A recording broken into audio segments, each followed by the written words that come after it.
welcome to Entertainment Saskatchewan. Our guests on this show are pop rock band Paradox, Regina artist Will Perot, and we'll visit Stage 1 Dinner Theater in Saskatoon. But first, we're going to talk to members of a new, young rock and roll band called 52nd Street. Reporter Rain Kuntz caught up with 52nd Street during a recent performance in Yorkton. Bart, Nick, Troy, and Kevin are 52nd Street, an up-and-coming hard rock band from Yorkton, Saskatchewan.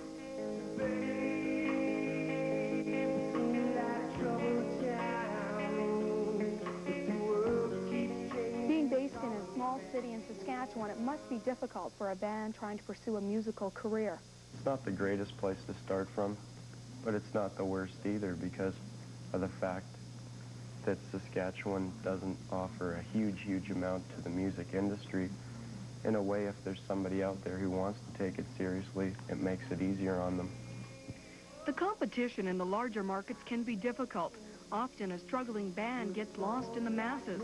But 52nd Street is in a different situation. They're a rare commodity in Saskatchewan, and as a result get the opportunity to do a lot of quality work. You guys have only been together for a few years, yet you've already worked with some very well-known musicians. We've ran into a lot of recording acts. We got hooked up with a place just outside of Yorkton by about an hour called Barn 22, Grayson, Saskatchewan. We've worked quite a bit with the management there, and we've had the opportunity to open for a lot of big names such as Nazareth and BTO, Lee Aaron, and a few others. Now, looking down the road for 52nd Street, what are some of the things that you guys have planned? We're looking into the future sometime within the next year to try and release a five-song extended play cassette of our own material, yes. We do plan on heading west in a year or so. 52nd Street classes their music as hard rock, and all their original works are a collaboration by the entire band. It's usually what happens is we'll be just playing our regular tunes, going through our regular sessions, and then Nick will either play a riff or something, and we'll kind of join in. And then if we really like it, we'll kind of elaborate from there and go further on into writing the original. So it's not something we just sit down, okay, we're going to write an original. Because doing it that way, it just doesn't come naturally. It's very spontaneous. Exactly. Spontaneous.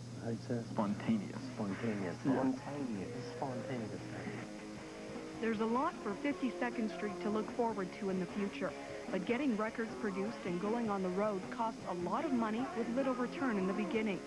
The band admits it has dreams of stardom, but they also have a very mature outlook on what to expect from the industry.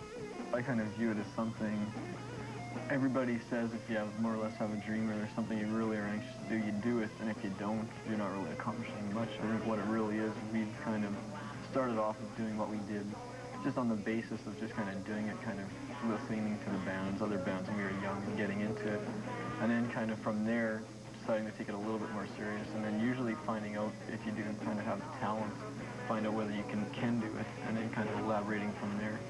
And it's not, for being, say, in a way you can say it's a dream, but it's just like being in any other business and wanting to get to the top. 52nd Street's youth, their attitude, and their talent are only 3 of the many things they have going for them.